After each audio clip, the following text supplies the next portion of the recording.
When I found out I was going to be a parent, I immediately felt a lot of anxiety and worry. So I went on to BetterHelp to try to look for a therapist to help me with that. My relationship with my family and with my boyfriend and with myself were suffering. I really needed help. I was ruminating a lot. Really getting those thoughts out to a therapist and getting feedback was just life-changing. Discover what BetterHelp Online Therapy can do for you. Visit BetterHelp.com today.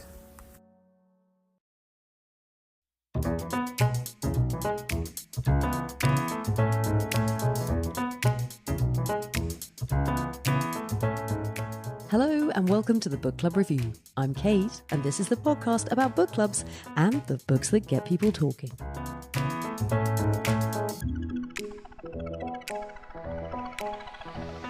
One brilliant way to find conversations about books is to head to your closest literary festival. And so I couldn't have been more delighted when some friends of mine organised the Barnsbury Book Festival right here in my North London neighbourhood. Over 3 days we had author talks, literary walks, a live reading of Diary of a Nobody in a Wood, a constant stream of tea and homemade cake, poetry, film and historic trumpeters. I was delighted to have the opportunity to interview author and broadcaster Bee Rowlatt, whose latest book, One Woman Crime Wave, is a novel that explores the realities of wealth, influence and inequality in present-day London. I also learned a lot about feminism and Mary Wollstonecraft. It was also a chance to do something I've never tried before, which is recording an episode of the Book Club Review in front of a live audience. At one point you'll hear me put down my mic in order to show the audience a picture of the Mary Wollstonecraft memorial sculpture. I'll put a link in the show notes for you to have a look for yourselves, and you'll get some sense of the controversy surrounding it. And so, join me at Islington's West Library, a place very dear to my heart, for the very first Book Club Review Live.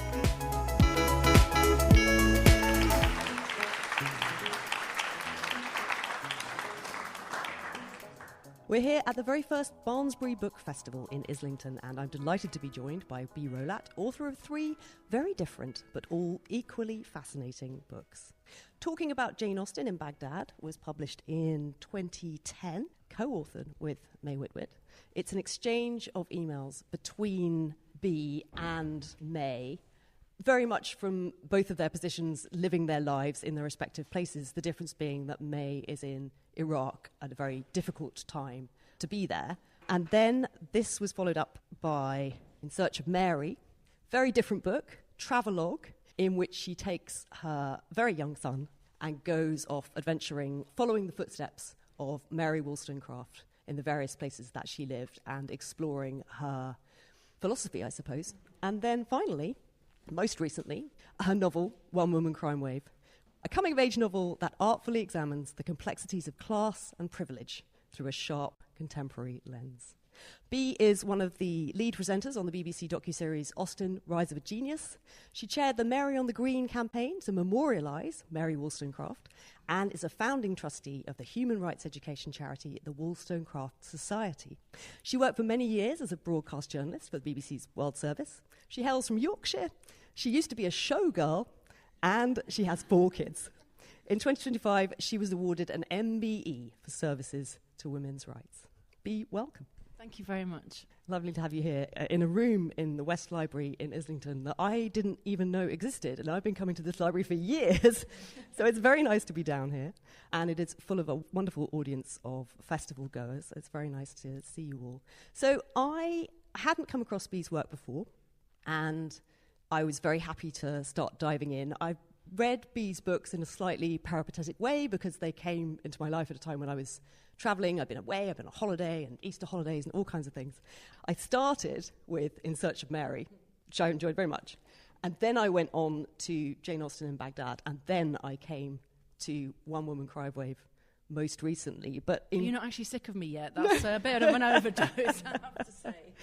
Well, but in sort of chronological order, it feels like we need to start at the beginning with Jane Austen in Baghdad, which I think is such an extraordinary book. Tell us more about it, how it came to be. I will tell you about it, but first a disclaimer. If people are here and they're massive Jane Austen fans, you will want your money back if you buy that book, because it says Talking About Jane Austen, but we actually don't do that. And some people got quite upset about that. It's the story of me working in a BBC World Service newsroom and May Wollstonecraft, who is an Iraqi academic in Baghdad.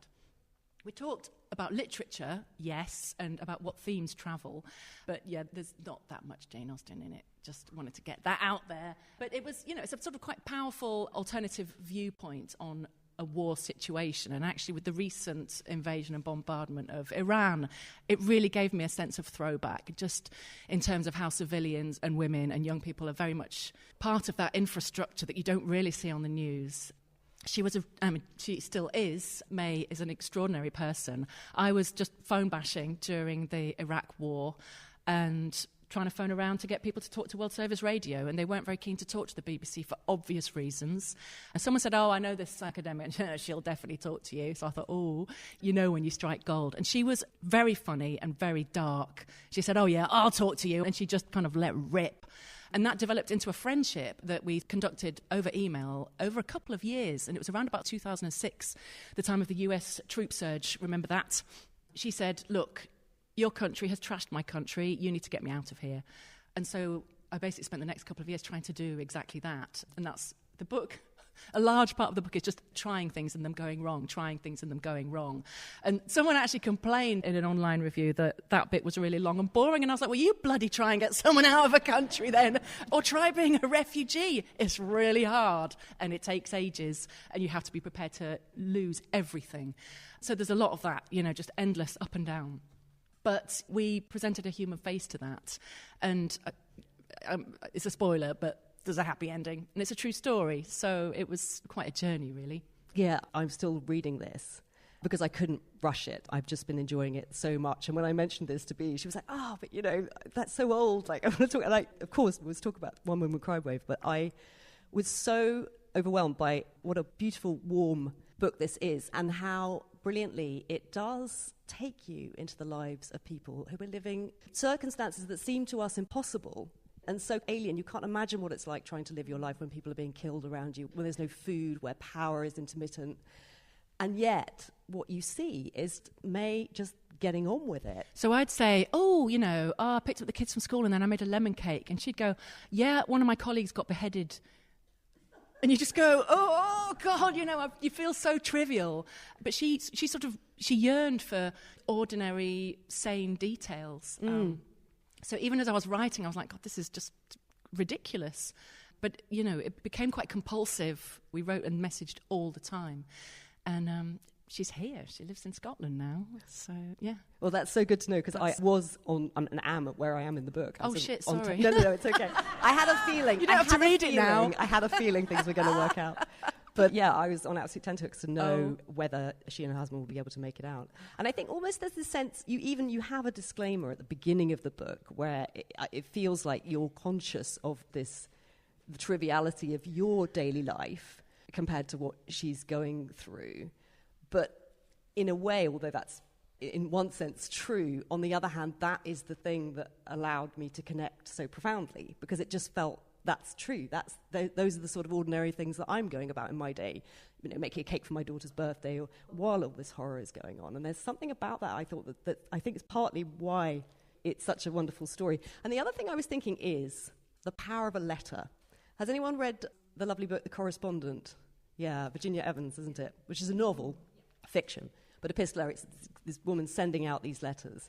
And I think one of the reasons, there's lots of very charming things about it, but I think one of the reasons it's doing so well is because it's tapping into something that it really feels like we're losing, which is this form of communication where someone takes time and they sit down and they try to convey something in the best words they can and sends it to somebody else for them in their time to take a moment out of their day to sit down and receive those words and think about it and then reply.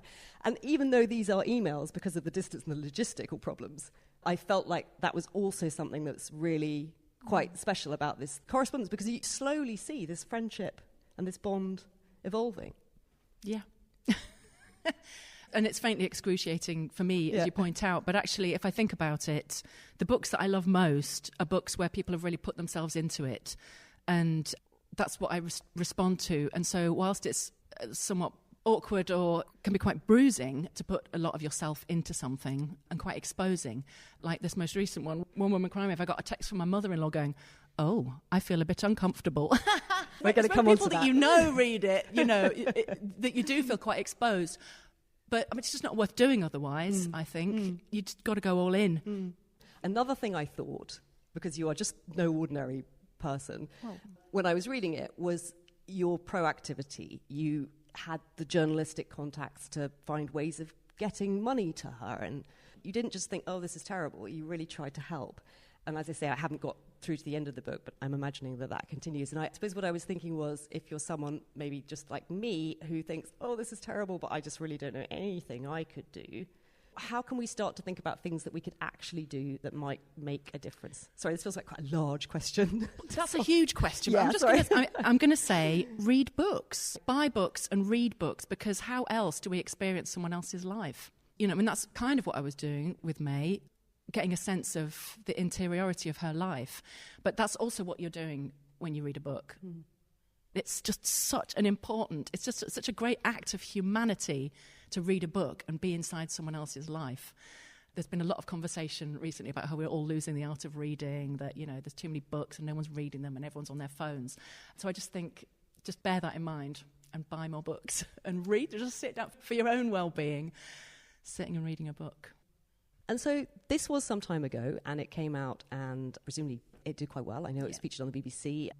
I suppose, how then did you get from this to the next book you wrote, which was Travels with Mary? So quite a different book. It's very different, but the story of Mary Wollstonecraft, my sort of semi-fixation on Mary Wollstonecraft actually predates that. As an undergrad, I studied English literature, and I came across Mary Wollstonecraft. Most people know of her in a political capacity as one of the architects of what we now call human rights, as the foremother of feminism, as many, many, many things. Also the mother of Mary Shelley, but that's the least of her achievements. Most people find her through politics, but I found her through literature, and it was actually the introduction.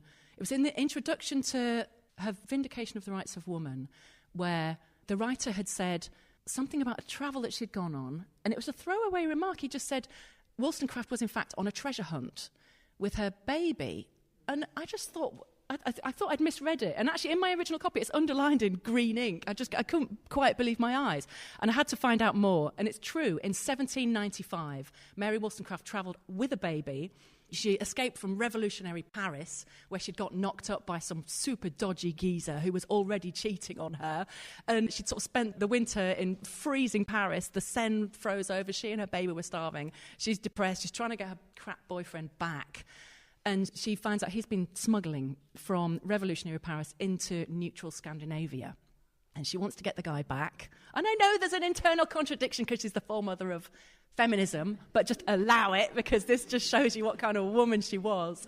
She goes off to try and find his missing silver, a shipment of silver that's been smuggled out from head-chopped aristocrats and disappeared on the rocky shores of the Skagerrak Sea. Right? And she's gone off and done that with a baby in 1795. Most men didn't travel on their own because highwaymen and pirates, you know, it was a real threat. And she writes a bestseller while she's on the way. She writes this extraordinary series of letters called Letters from Norway, where she doesn't quite say what she's doing, and she doesn't quite say who the letters are to, but they're all to the horrible boyfriend. So it's this super juicy piece of literature that on one level is sort of political diatribe, and she's just romping around the countryside, spouting off about, you know, human rights and how Swedish people have bad teeth and how they treat their women and what to do with the royal family. I mean, everything. She touches on everything. And, you know, at the same time, it's underlined with this deep, terrible tragedy. She did, in fact, attempt to take her own life on her return from this journey. So once I knew that, I just thought, one, how did she do it? How is it possible that a woman in 1795 did that? And two, why isn't she famous? Why doesn't everybody know who Mary Wollstonecraft is? Not just because she went on an amazing adventure and was a super cool woman, but because she wrote A Vindication of the Rights of Woman in 1792, and she wrote A Vindication of the Rights of Men in 1790. And that is a blueprint for human rights, which didn't even exist then. There wasn't a terminology. She's an extraordinary pioneer. And yes, her daughter was Mary Shelley, who happened to write the most successful novel of all time, and you can't take that away from her, but we should all know who Mary Wollstonecraft is, and it really gets my dander up that we don't. So it was like a double spur to explore this and to bring this story to life. And there are, of course, some outstanding scholarly biographies of Mary Wollstonecraft. But I'm not an outstanding scholar, so I was like, well, what can I do? I'll do it like a journalist. And so I retraced the journey, taking my smallest kid, who was at the same age as the baby that Wollstonecraft travelled with. And we retraced part of the journey, and really it was an excuse, it was a way to explore the themes that she wrote about and how the trajectory of women's rights and feminism has developed since then. I mean, there's been some pretty shocking developments since that book came out, which, you know, we don't even come close to. If anything, things have gone backwards, in my opinion. But, yes, that's... What was the question? Mary Wollstonecraft, yeah. I warned you, I go into a trance where I just can Wollstonecraft for ages. Yeah. Well, and that idea of taking your young son, he was, what, a year and a half? He's like 13, 14 months. He's still in a buggy. Yeah. It was a nightmare. Yeah. And when I had children of my own, and I just remember how hard it was just getting out of the house to go to the park. Yes. I can't even imagine taking one and actually trying to travel and work and follow a schedule. And Wollstonecraft remarked the same thing. You elicit, is her word, you elicit a peculiar form of tenderness travelling, as a woman travelling with a small child, somewhere completely wild where you're not expected to show up. People just go out of their way to help you. I stayed in people's houses. Norway's really expensive, so I had to wing it a bit. There's a place that Wollstonecraft tried to get to, Turnsberg. It turns out that Turnsberg, when I was travelling, had a communist mayor who let me sleep in his garden shed. So, you know, because he was, as a communist, he'd heard of Mary Wollstonecraft. I was like, oh, yes, I know her. Of course you can. You know, I mean, I say garden shed. They're Norwegians. It was a pretty nice shed. Mm.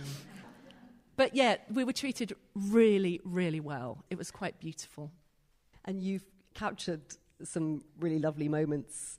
Your lens is very much, I've got this toddler along, but I've got to be focused on work, I've got to make it work.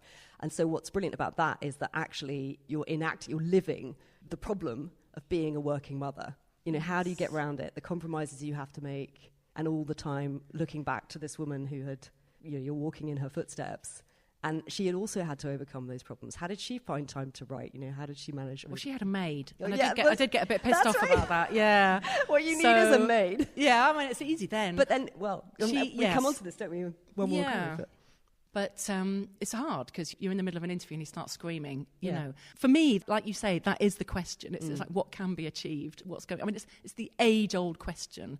The frankly quite boring question of family versus career, really, which is that still going around? Yes, it is. You have to land somewhere on that spectrum.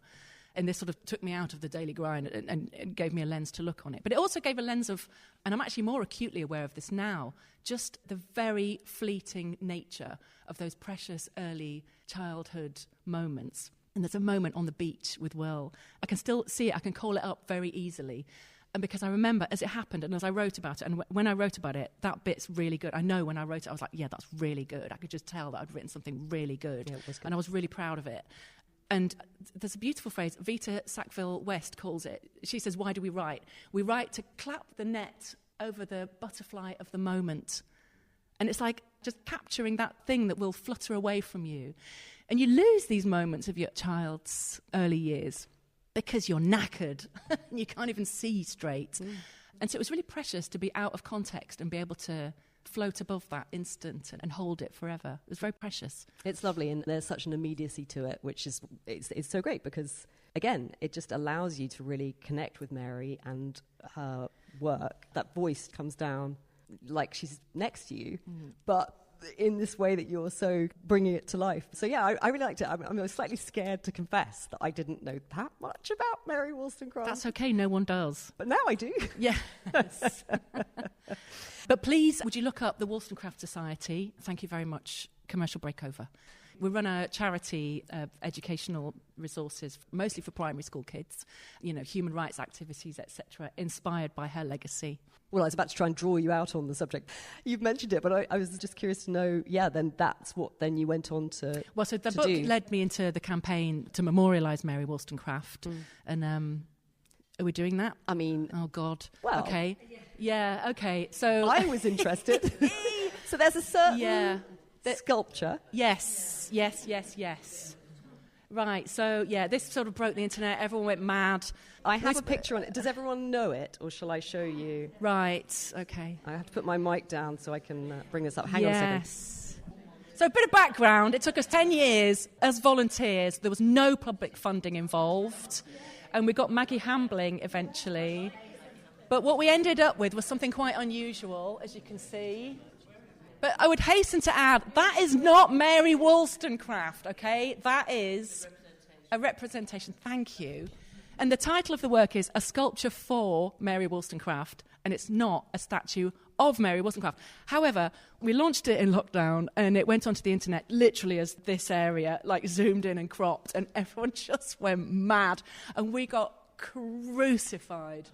Every card-carrying feminist in North London, of which I am one, queued up to just kick us to death, and it was horrendous. I was scared to leave the house. It went on for about 8 days. It went round the world.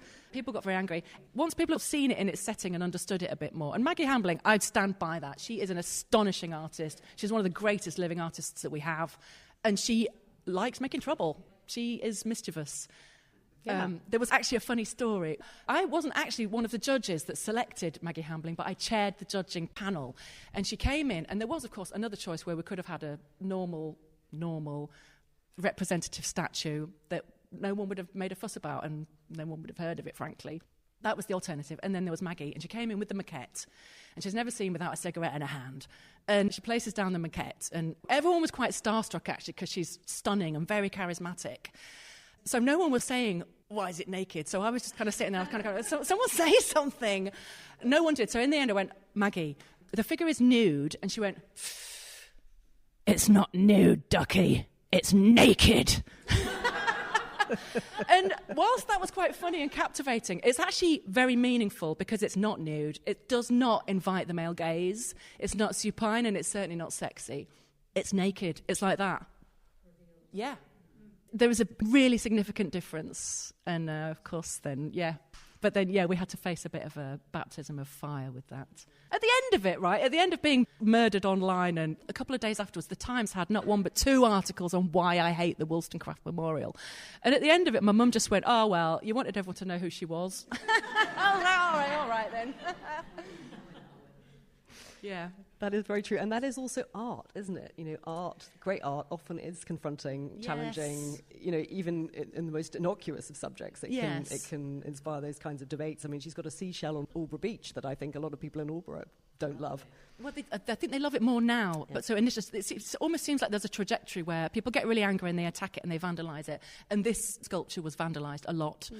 And now I get approached by people writing PhDs around it. It has shifted a conversation around how you memorialise people. It's not heroic. It's not a dominating person on a pillar.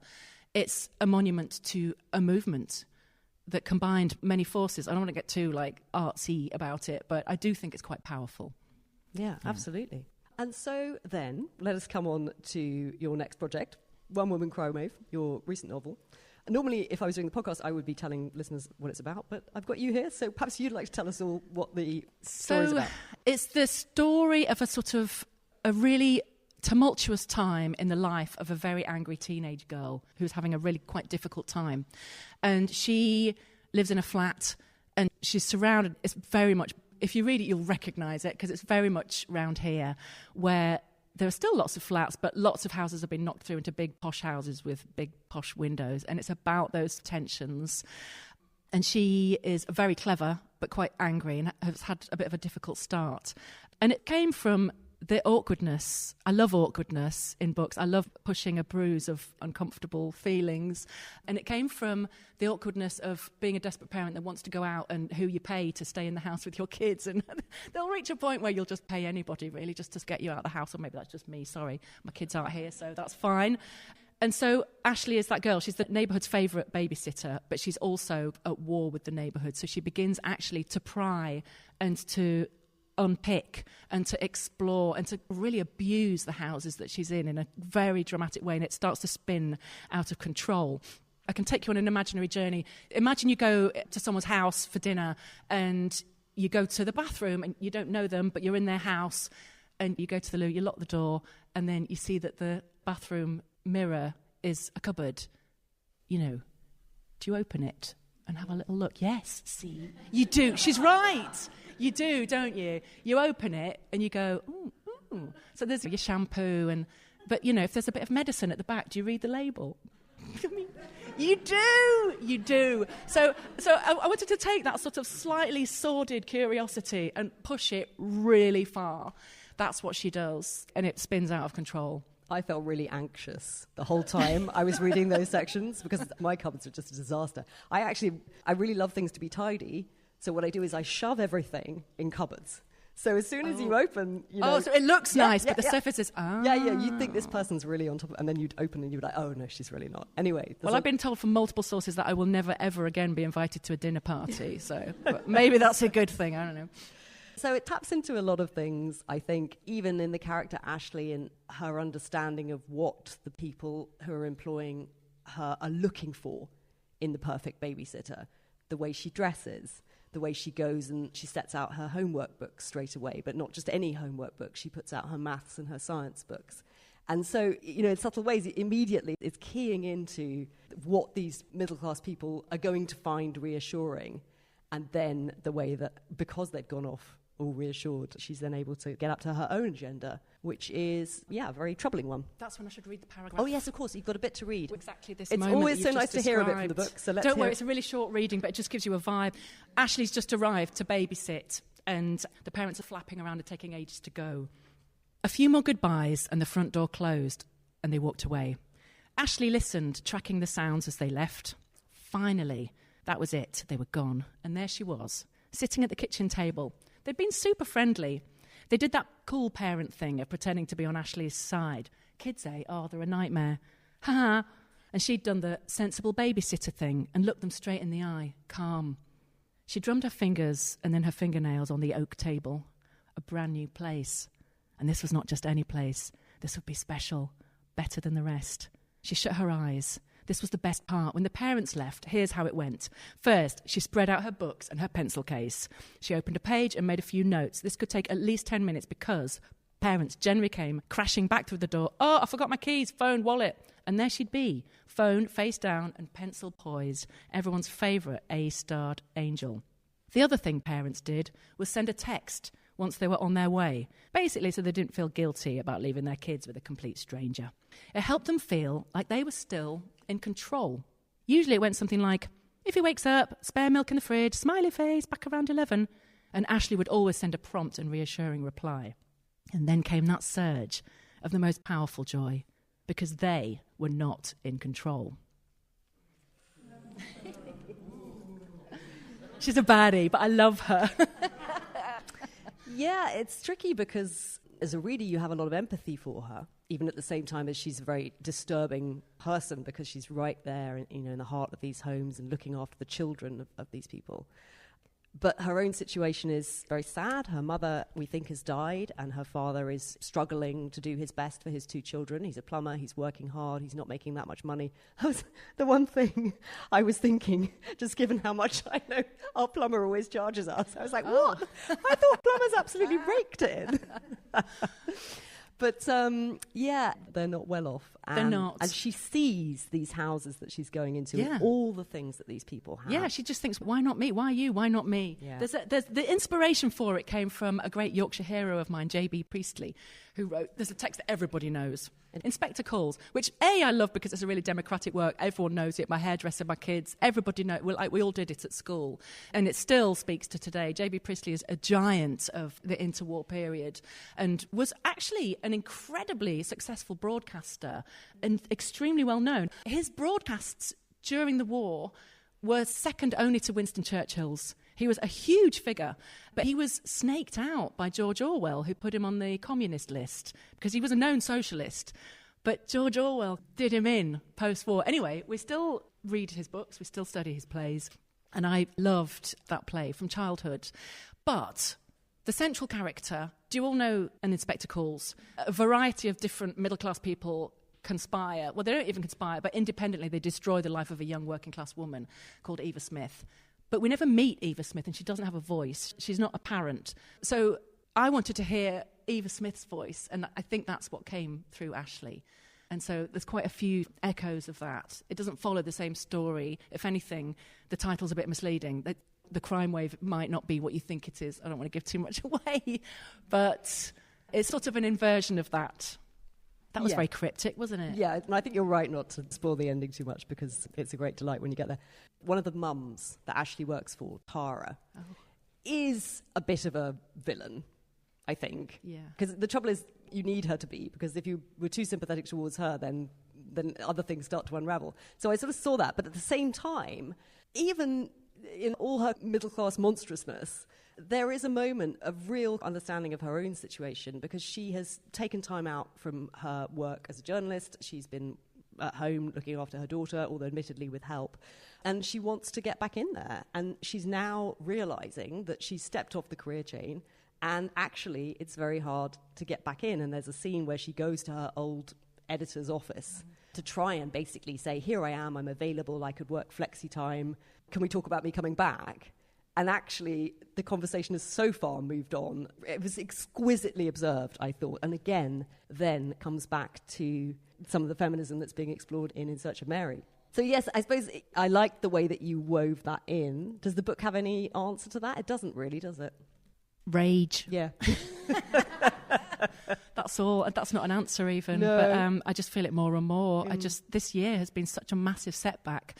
And, you know, I spent a lot of time in the company of Ashley, who actually doesn't exist, but I kind of really missed her when I finished, because it was a channel for rage about the world.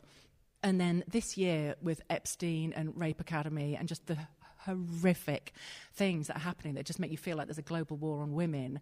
And recently I've just seen a report that it's actually young women are the most politically active, and it's young women who are the brunt of it and also the most politically active and doing the most about it.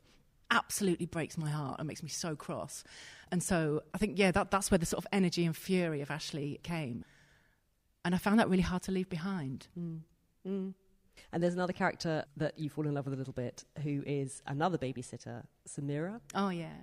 Who is a sort of casualty of the situation when Ashley first starts working for Tara, and we start to understand the evil side of Tara's nature, I suppose. The vindictive, perhaps that's the word I'm looking for. There's a vindictive streak to her that really damages people around her. And her lack of understanding of the effect of her power games that she plays is really chilling. And Samira is basically accused of doing something. She seems like someone who's powerless and who isn't going to be able to fight back, but actually she does. She can. Yeah, I love that. And that's really rewarding thread to follow. I don't know how much you want to say. Yes, I mean, you've described it really beautifully. And that this is a sort of an adjacent thought, because when you're writing a book, it reaches the point where it kind of scratches its way out of you. You just can't bear it anymore. You have to write it. But you don't really think about what's the genre. But I had the title, and in the title it's crime. But I was slightly self-conscious, like, well, is this actually a crime book? Does it count? I don't know. There aren't any dead bodies in it. You should know that now. There's no dead bodies in it. Should I put one in? Will that sell more books? You know, and then ultimately that's a question for your publishers. But there is something about crime writing where there's one heroic individual who solves the problem. And I actually quite liked the idea of a collaborative response to the problem, which is Tara. And that actually isn't just one person that solves this. It's about women coming together. And that felt quite important to me. And then I loved having read, talking about Jane Austen in Baghdad, the fact that Samira's family have come from Iraq. Yeah. And I felt an echo of those young women that May was trying to teach. Yes. Out there in Iraq. And the way that they responded to the works of literature that they were studying. Yes, that does feel like it. Makes me emotional. Yeah, it's true. And it shows you the power of reading and how important it is. I love that thread. Yeah.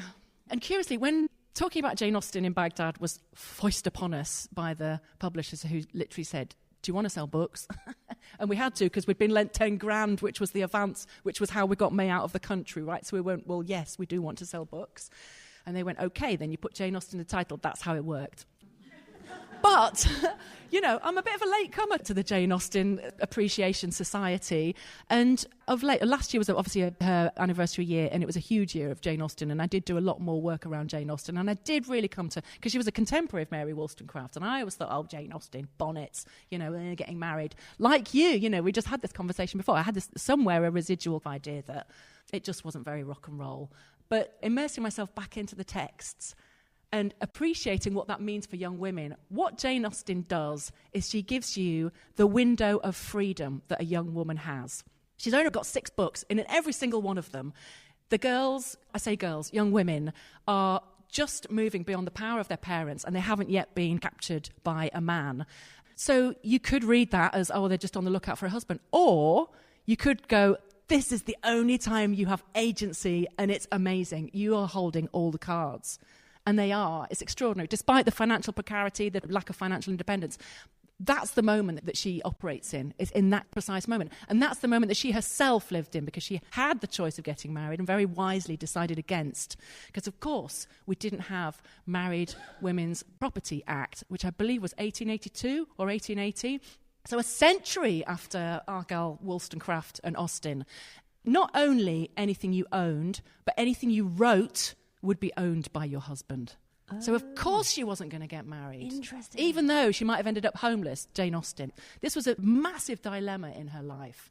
And so, yeah, on the surface of it, you know, you can just think bonnets and getting married, but there's so much more happening there. Fascinating. Yeah, just going on an Austen rant at random. I never thought of it that way, but it makes so much sense. Yeah.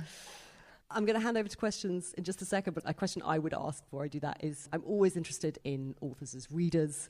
Who do you like to read? Are there any writers particularly that inspired you? Oh, God, apart from, tons. Apart from Mary.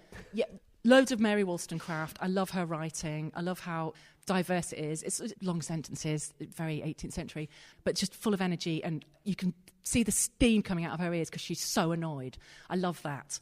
Jane Austen, technically brilliant, sentence level, just a literal genius. No one's written better sentences than Jane Austen anywhere. And then now, it's not a conscious thing, but I do read a lot of books by women. Currently on my desk is Uprising by Tamima Anam and Feminism for a World on Fire by Natasha Walter, both books that express where we are right now with women's rights in the world and how people are feeling about it. Not least, I will go on about it, I don't care, I've got the microphone, the horrendous rolling back of women's rights that's taking place around the world. But the platform that that campaigners used, say maybe 10 years ago, has also been taken over by Elon Musk. So where do you go? Like, if the social media platforms are occupied by loads of Nazis and sewage, where do you go? It's a very real now question. What do we do in the wake of a discovery like what we're finding in the Epstein papers? Where do we turn? I remember Me Too, and I remember the list in India, and I remember any number of different iterations of people rising up and going, this has to stop. And here we are, and the spaces where women discussed it, we're losing them. I was thinking, you make a podcast. The Guilty Feminist, she calls podcasting radio that no one can stop you making. Okay, over to you. If anyone has a question for Bee, if you would like to be part of the recording, if you want to come up, and you can just ask your question into the microphone. Otherwise, feel free to shout from where you are. Gentleman in the back over there. Are you tempted to write a book about Jane Austen? Are you tempted to write a book about Jane Austen? No. I don't think the world needs another Jane Austen book. I thought about it because it would have been an easy win last year. I was like, can I knock out a Jane Austen book really quickly? Can I go on a journey that she went on, or do a cheap knockoff? But no, I mean, it's a joke. It's like things that you put on the cover of a book to sell it. Jane Austen, cats, Nazis. And I just don't think the world needs it. It takes me ages to write a book, and I have to sort of have it burning its way out of me, and I just, no. Any other questions? Yeah. Over there. So, since you started writing non-fiction and journalism, how did you sort of have to shift your writing practice to try and write and also, how did it translate coming from sort of objective fact or your sort of experiences, and then did you translate that into fiction? When I do, I'm like, this isn't fiction, it's just what I'm talking about from my own life. So how do you translate it? That's such a good question. So the question was about the move from journalism and non-fiction towards fiction, which was really hard. And I've come away from writing a work of fiction with the greatest of respect. It's way harder than non-fiction. It nearly killed me, and I don't actually want to ever do it again. When I was a journalist, I worked at BBC World Service, where you're not allowed even an adjective. I mean, it was so bone dry. You know, we didn't do celebrities or disasters. It was just like the driest, hardest, boiled down journalism. It was a brilliant training, But the idea of fancifully creating something was an anathema. And so when I got to One Woman Crime Wave and, I had ideas and people and thoughts in my mind, well, once I started moving them around, that freedom was very paralysing. It was too much freedom and I was quite paralysed by it. I remember having a conversation with another writer. It was when I was saying, should I kill someone? Should there be a dead body? And she said, don't kill the person you love. Kill the person you love loves. She was just giving a really insightful way into inflicting more torture upon your protagonists. And I tried it, and I couldn't do it. I tried to kill someone, and it was just too awful. I'm glad you didn't kill any of them off. Yeah, it was, I wrote that, and then I just unwrote it. I unkilled her because I killed her sister. It was awful. It was awful. It's been ages since, I did research in Great Ormond Street Hospital and properly researched what happens when a child died, and it was so horrible that couldn't handle it. So it's a really interesting question because it was a very tricky. It took a long time to change gears to doing fiction. My next thing is a non-fiction, and I'm quite glad. You're back on home territory. Yeah, comfort zone. Any other questions? Down here in the front. So what is this next thing that is non-fiction? The next book is coming out next year, and it's about... So 2 things happened. A couple of years ago, I became obsessed with a hotel in Scarborough, Yorkshire. And at the same time, right-wing populism began to take over the world. And I started to see connections between these 2 things. The hotel, when it was built, was the biggest and poshest in Europe. It was just unspeakably fabulous. It's called the Grand. It's stunning. Its trajectory has since become, it's being used as a so-called asylum hotel. It's owned by someone who was a tax exile, making a fortune from the Home Office, housing refugees in unsanitary conditions, which is quite a trajectory for a place where Churchill stayed and the royals and what have you.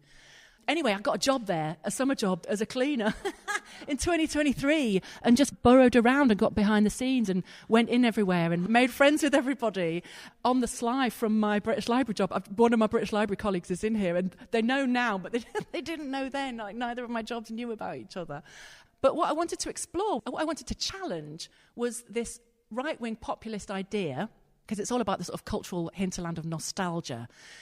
And nostalgia gives us this idea that everything used to be amazing and now it's shit, right? And they're all using it. That's how they're doing it. Trump and all the rest of them, Farage, that's how they're doing it. They're telling us that it used to be great and now it's shit.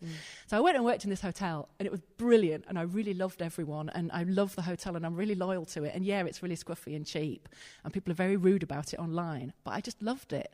And I thought there's something here that I'm currently trying to weave together. Does that make sense at all? I just haven't practiced talking about it yet. This is the first time I've actually ever tried to say what it is. Yeah, that sounds brilliant. In my head, it makes sense. I can't wait to read it. Any other questions? Okay, we've got one over here on the right. Why do you think Jane Austen's only recently been considered a feminist author and her literature as feminist work? So, do you think she's feminist? Good. This is such a good question, and I feel like you might have a readier answer to it than me. I just feel like we're all works in progress, and there are multiple ways to find your feminism. You can read books that, they're very obviously about the 2 that I mentioned, Tamima Anam's work, Natasha Waddam, there's any number of feminist books out now. I suppose it takes a lot more to go back to the canon and to the works that we studied at school and to see them with fresh eyes. And I guess it depends how you were taught them, because I was not taught those classics in a feminist way at all, and I didn't seek out that content. So I think they're feminist now because I'm just a raging feminist. I really am. It's just this year has really pushed me to the edge, so I don't apologise at all. But, feminism is very much my lens at the moment because of the times that we're living in. And so for me, all works of art have a political charge, all of them. I guess in order to claim her as a feminist, you would have to say that political charge was conscious on her part. And I think if you look closely, it really was. I mean, she's really sticking up for the young woman and the woman in a financially precarious state. I mean, the thing that she's got in common with Mary Wollstonecraft is financial precarity and the lack of financial independence, because those means just weren't there for women. You were just stuffed if you weren't married. And if you were married, you were also stuffed because you still had no freedom. So, I want to give us more informed answer, but I can only give you my answer, which is just, I think it's great to claim classics and revisit them and find things in them that speak to today. And I'm really glad that you do it too. I'd love to know what you think, though. How do you think that's happened? You said that Jane Austen's work is a lot about women awaiting a husband, and I think that was almost like a cover-up, so she wouldn't face so much stigma at the time, that it was really just work about... Sorry, I'm nervous. No, it's all right, you're doing great. My fault for making you come up here and stand in front of everyone, I'm sorry. About young women experiencing freedom for the first time in their lives. Like, they've almost left home, they don't have their father or their mother telling them what to do, and they don't have their husband telling them what to do, and they're just very independent right now and experiencing a lot of control with their own lives that they don't normally have.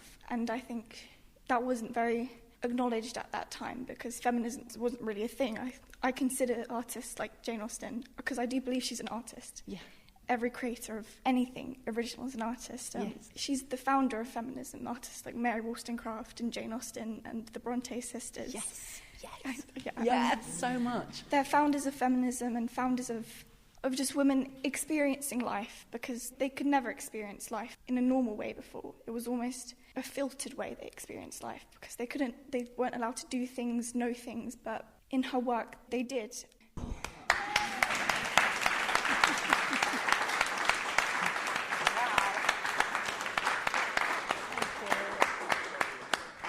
You said it so much better than I did. I think we've got one more question over here. There you go. This isn't so much a question as a comment. I think, being a writer, that women who write are thinking about issues because you've got the time to contemplate it and you're figuring it out. I've just been reading the book by Catherine Parr Traill, and it's called The Backwoods of Canada, and it's about how to survive. It's a handbook that was... Is it contemporary or old? No, it's written in 1855. It's 5 years before Mrs. Beeton, and she's trying to make it clear to women how they're going to survive in the Canadian bush. At that time, survival was forest fires and floods and bears and trying to grow your food. And she says, how many women had the choice to follow their husbands who took up grants of free land? And she's writing this for women so that they can survive in this harsh environment. And so I just think the more I read by women is that they have thought about these issues in a way that perhaps we don't need to think about quite these primal aspects of life, but she did. Thank you. That's amazing. We do say we like to cover the obscure books on the book club review, and, or ones that should be better known, perhaps. Yeah, let's have one more. Just a final question. You mentioned the times that we live in. Do you have any tips for channeling feminine rage but in a productive way? Tips for channeling feminine rage, but in a productive way. You know, I hate to... If you'd asked me sort of 5-10 years ago, I'd be like, yeah, I have lots of things to say. But I would actually say self-care. Just look after yourself and the women around you. The women around me are going crazy. We're losing our minds with the stuff that we're reading every day. And we just have to look out for each other. Like the sisters in Jane Austen, who are always there for each other. Like those sisters. That's what these times call for, sisterhood. That includes the men, by the way. You can also be sisters. All right, well, thank you all for being here. Thank you all for being part of this experiment and trying to do a live episode of the podcast. I've learned some things. And I think Bee's going to be signing copies of her book. You could read any one of Bee's books and you would have a great time. I recommend them all highly. And thanks so much to all of you. Thank you.